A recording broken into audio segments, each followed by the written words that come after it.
A ver. Perfecto, continuamos. Sección 1.3. Materiales semiconductores. La denominación semiconductor advierte en sí misma sus características. El prefijo semi es el aplicado normalmente a un rango de nivel entre dos límites. El término conductor se aplica a cualquier material que permite un flujo generoso de carga cuando una fuente de voltaje de magnitud limitada se aplica a través de sus terminales. Un aislante o dieléctrico es un material que presenta un nivel muy inferior de conductividad, como se encuentra bajo presión de una fuente de voltaje aplicada. Un semiconductor, por lo tanto, es un material que posee un nivel de conductividad que se localiza entre los extremos de un dieléctrico y un conductor. Inversamente relacionado a la conductividad de un material se encuentra la resistencia al flujo de carga o corriente. Es decir, mientras mayor sea el nivel de conductividad, menor será el nivel de resistencia. En tablas de referencia, el término resistividad, Rho, se utiliza muchas veces al comparar varios niveles de resistencia de materiales. En unidades métricas, la resistividad de un material se mide como ohm por centímetro o como ohmmetro. Las unidades de ohm centímetro proceden de la situación de las unidades para cada cantidad de la figura 1.4. En la siguiente ecuación, derivada de la ecuación básica de resistencia, es igual a la resistividad por longitud entre área. Aquí dice que resistividad es igual a resistencia por área entre longitud. Sus unidades son ohms por centímetro cuadrado entre centímetros por ende, es ohm centímetro. De hecho, si el área de la figura 1.4 es de 1 centímetro cuadrado y la longitud es de 1 centímetro, la longitud de la resistencia del cubo de la figura 1.4 será igual a la magnitud de la resistividad del material, como se demuestra a continuación. Bueno, aquí viene valor absoluto de resistencia es igual a resistividad por longitud sobre área, que es igual a resistividad por 1 centímetro entre un centímetro cuadrado, que es igual al valor absoluto de resistividad Rho por ohms. Será unidad de utilidad recordar este hecho a medida que comparemos los niveles de resistividad en las explicaciones siguientes. Ok.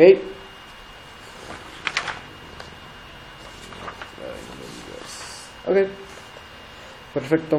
En la tabla 1.1 se muestran los valores representativos de la resistividad para tres categorías amplias de materiales. A pesar de que usted esté familiarizado con las propiedades eléctricas del cobre y de la mica gracias a sus estudios anteriores, las características de los materiales semiconductores como el germanio y el silicio podrán resultarle nuevas.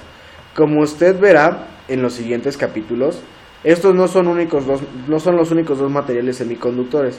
Sin embargo, son los dos materiales que han recibido el grado más amplio de interés por el desarrollo de dispositivos semiconductores. En años recientes se ha observado un desplazamiento hacia el silicio. Sin embargo, el germanio continúa produciéndose de forma modesta. Observe la tabla 1.1.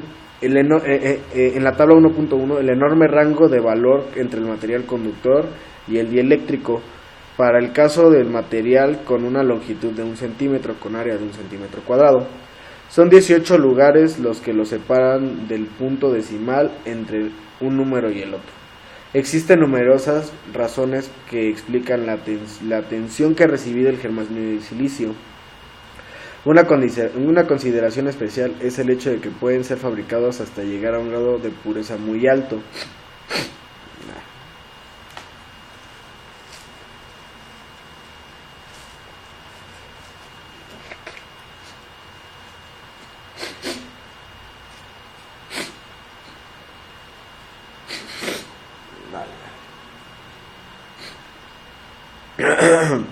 De hecho, avances recientes han reducido a los niveles de la impureza en el material puro hasta una parte por cada 10.000 millones, una entre 10.000 millones.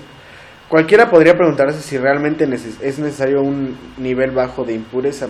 Ciertamente lo es, si se considera que la incorporación de una parte de impureza del tipo adecuado por 1 millón en una oblea de silicio puede alterar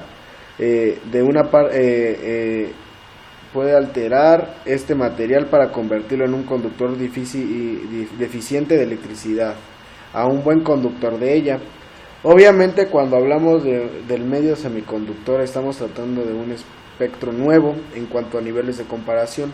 La habilidad para transformar significativamente las características del material a través de un proceso como este se conoce como dopado.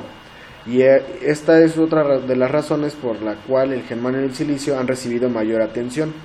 Otros motivos incluyen el hecho de que sus características pueden ser alteradas de forma importante mediante la aplicación de la luz o del calor, lo cual es una consideración básica para el desarrollo de dispositivos sensibles a la luz o al calor.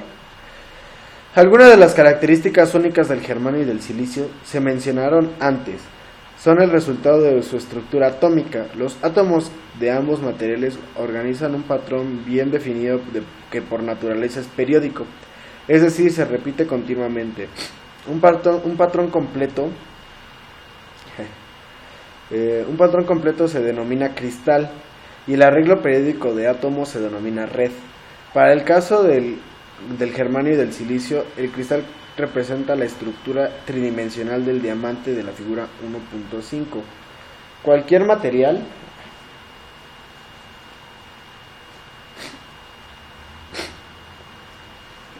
un segundito.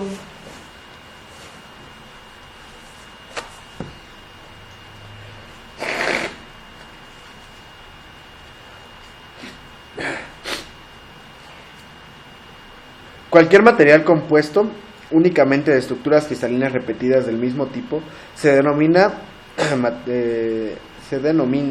estructura de monocristal. Los cristales semiconductores de aplicación práctica en el campo de la electrónica poseen características de ser monocristales y además se observa que la periodicidad de su estructura no se altera mucho con la adición de impurezas con el proceso de dopado. Además, examinaremos la estructura del átomo y observaremos cómo éste puede afectar las características eléctricas del material. Como usted sabe, el átomo está compuesto por tres partículas básicas: el electrón, el protón y el neutrón. En la red atómica, los neutrones y protones forman el núcleo. Los neutrones y protones forman el núcleo, mientras que los electrones giran alrededor del núcleo en una órbita fija. Los modelos de Bohr para los dos semiconductores más utilizados, el germanio y el silicio, se muestran en la figura 1.6. Como se indica en la figura 1.6a, el átomo de germanio contiene 32 electrones en órbita, mientras que el silicio cuenta con 14 de ellos. En ambos casos tenemos 4 electrones en la capa exterior de valencia, en la parte exterior de valencia. El potencial de ionización que se requiere para sacar de la estructura cualquiera de estos 4 electrones de valencia es menor que el que se requiere para sacar otro electrón de la estructura. En el caso de un cristal puro de silicio o germanio, estos 4 electrones de valencia se encuentran enlazados con 4 átomos adyacentes, como se muestra en el caso del silicio en la figura 1.7. Tanto el germanio como el silicio se denominan átomos tetravalentes, porque cada uno de ellos mantiene 4 electrones de valencia. Una unión de átomos reforzado por electrones compartidos se denomina enlace covalente. A pesar de que este enlace covalente asegura un vínculo fuerte entre los electrones de valencia y su átomo, es posible que estos adquieran suficiente energía cinética de origen natural para poder romper el enlace y asumir un estado libre. El término libre manifiesta que su movimiento será muy sensible a la aplicación de campos eléctricos, como el que se generan por fuentes de voltaje o por cualquier diferencia de potencial. Las causas naturales incluyen efectos como la energía luminosa en forma de fotones o la energía térmica que proviene del entorno. A temperatura ambiente existe cerca de 1.5 por 10 a la 10 portadores libres en un centímetro cúbico de material intrínseco de silicio. Los materiales intrínsecos son aquellos semiconductores que se han refinado cuidadosamente con el objetivo de reducir las impurezas hasta un nivel muy bajo, tan puros como sea posible mediante la utilización de la tecnología moderna. En un material, los electrones libres generados exclusivamente por causas naturales se denominan portadores intrínsecos. A esta misma temperatura, el material intrínseco de germanio contiene aproximadamente 2.5 por 10 a la 13 portadores libres por centímetro cúbico.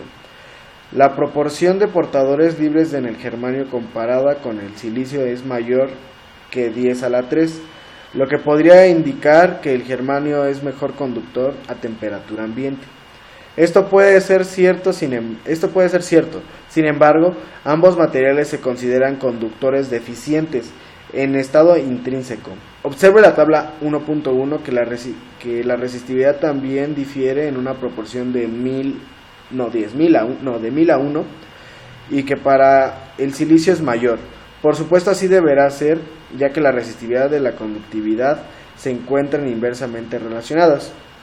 Un incremento en la temperatura de un semiconductor puede ocasionar un incremento sustancial en el número de electrones libres en el material.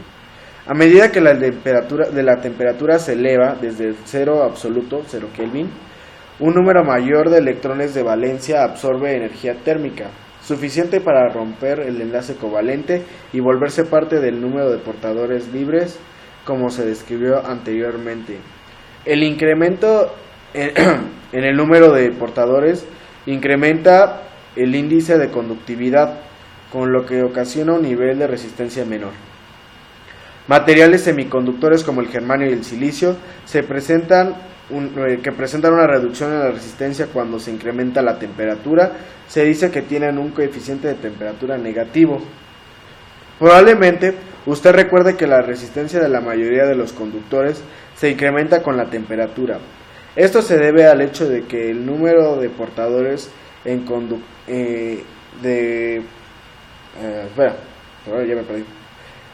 Esto se debe al hecho de que el número de portadores en un conductor no se incrementa de forma importante con la temperatura y, por otro lado, su patrón de vibración con respecto a la posición fija dificulta cada vez más el paso de los electrones.